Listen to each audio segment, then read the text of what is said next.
We might have just found one of the worst CEOs out there right now, and it's from a brand that you might have heard before, which is Herman Miller. They make like chairs. That's what everyone talks about in like at least the gaming space. I think they make watches and stuff too, but I don't think anyone knows them for that.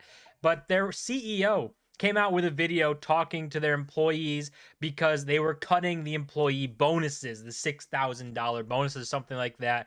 And employees rightfully said, why would I be encouraged or motivated to go out and hit these sales goals if you're not going to be rewarded for it? And her whole response was so insane. She included Pity City, or you can't stay in Pity City. That's like her big tagline that she's going to be known for now. And as a CEO, your job is to care about the company, right? The employees that work for you, they don't have to care because they can leave and go work somewhere else. It's not their company. But when you're the CEO, even if you're not a founder, like the founders obviously have to care. But the CEOs, you're in that position to care about the company. You can't expect employees to care as much as you do because you're making extraordinarily more money than them. And maybe rightfully so for a lot of CEOs, right? The decisions they make can add billions of dollars to revenue and stuff, but you should lead by example. And this, you can see she in her video, she talks about canceling all the employees' bonuses, but she's keeping her $4 million bonus. So if you're gonna cancel bonuses and say we just can't do this, cancel your own bonus too. If you are going to lead by example, be a good CEO, cancel your own bonus too. Because if none of your employees are good enough for a bonus, that means you're not good enough for one either. Questions came through about how can we stay motivated if we're not going to get a bonus? What can we do? What can we do? Some of them were nice and some of them were not so nice. So I'm going to address this head on. The most important thing we can do right now is focus on the things that we can control.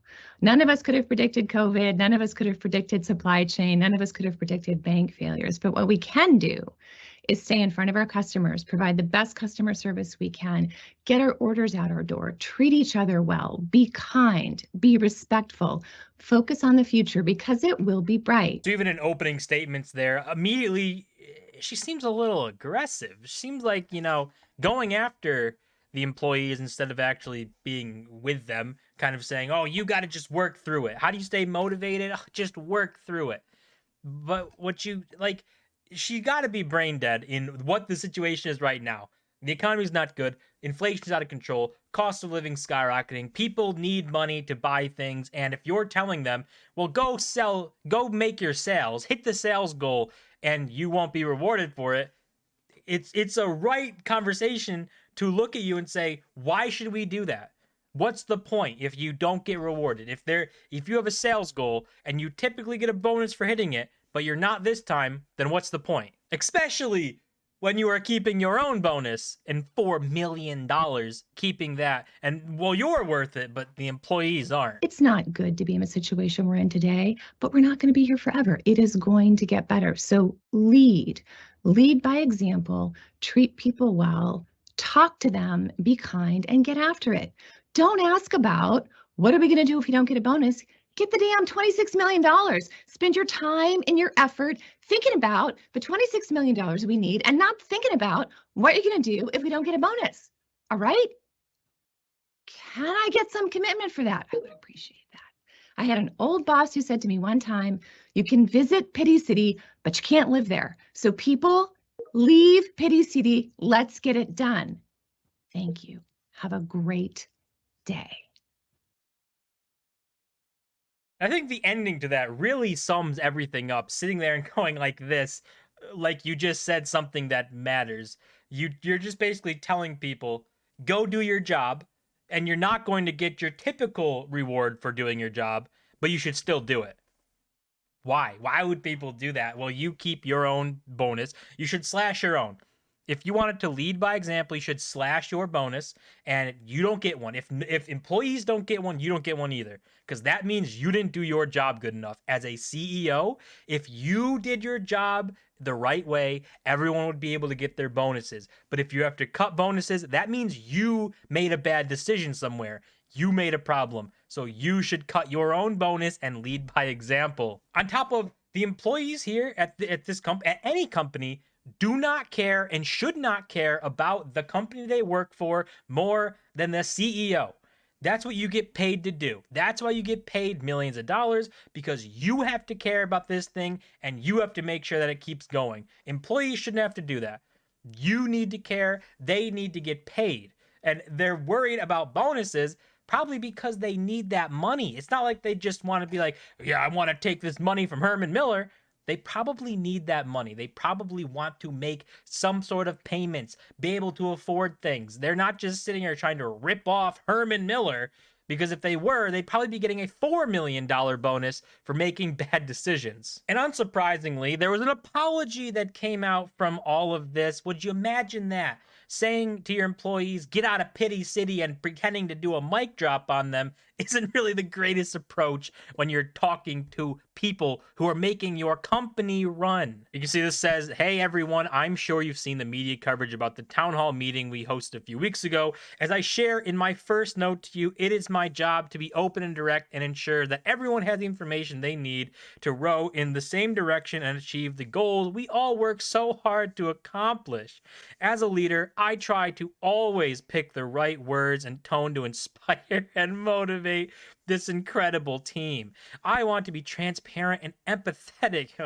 And as I continue to reflect on this instance, I feel terrible that my rallying cry seemed insensitive. What I'd hope would energize the team to meet a challenge we've met many times before and landed in a way that I did not intend, and for that I'm sorry. Nothing will lessen the power and strength of our collective team. My appreciation for each of you is huge, and I will always continue to do everything I can to help us meet our shared goals. Thank you for your hard work, your grace, and for the commitment you show to one another and our company every single day. So this is the most corporate response in the world, because nothing in your video, this second paragraph, as a leader, you're not a leader. I hate to break it to you, you are not a leader. If you were a leader and you were cutting all of your employees' bonuses, you would cut your own bonus too. Because at the end of the day, you made decisions that led to that. You're the CEO, you're the leader, so you led to this position you're in. So you shouldn't get rewarded. If you have to do it for your employees, do it for yourself. That's what a leader would do. And picking the right words and tone, literally telling people to get out of Pity City. You think that was the right words and tone? And then pretending to do a mic drop? Like, come on. This is the most corporate thing in the world. She should be pretty embarrassed as a CEO, because obviously she can't do the job. She made some sort of decision. Something went wrong at her level that made it so that the employees had to get their bonuses cut. Because if the company is running great and everything's doing great, you don't cut bonuses. So something she did, you're the head, you're the leader. Even if it wasn't you directly, you are supposed to be in charge of that.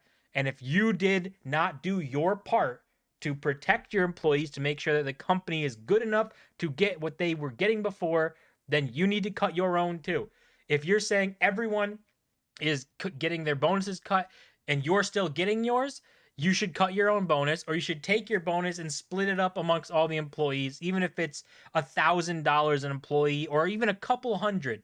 That's a much better look for you to actually appreciate your employees for running your company and in a way that you should be able to appreciate them, because obviously you think you're high and mighty when in reality you're really nothing. Because when you have a good CEO, things are running well, the company is doing well, and everyone is pretty happy. But when you have a bad CEO, this is when stuff like this starts creeping up. That's gonna do it for this video. As always, don't forget to smash the like button and subscribe, and I'll see you guys in my next video.